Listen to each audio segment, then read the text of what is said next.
the classroom needs to embed play as a very important part of learning.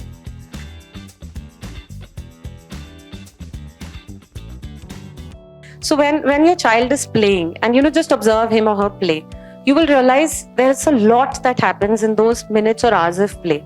He says, let's do it and let's create something. He's imagining, and then he's putting things together to create, and then he says, oh, you're not able to build it, let's try another way. He's experimenting.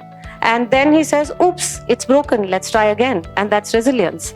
And then he says, what will you give me if I were to give you? And he's practicing negotiation, and then he basically gives a high five or a yay, which is like celebrating success or joy of success, and then he suddenly breaks down, frustrated and angry. I tried 5 times, but it's not working.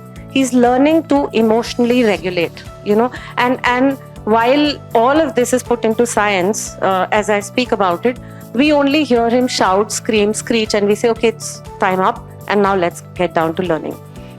And transport this to an adult. And how many of you are actually utilizing, at work, the integration and the derivatives that we did in class?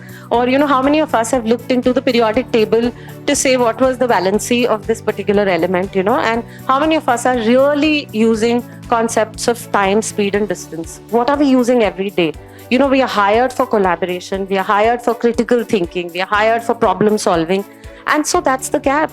That's the gap. The same child who was born to build all of this is not exhibiting all of this today. And that's where the struggle of the employers to say, how do we hone these skills? And then think about which subject in school actually taught you this.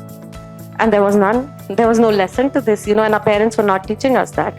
So that's the gap that we want to really build by saying that Small Hands, Big Dreams is about really urging not only the parents, but also the educators, to say that the classroom needs to embed play as a very important part of learning.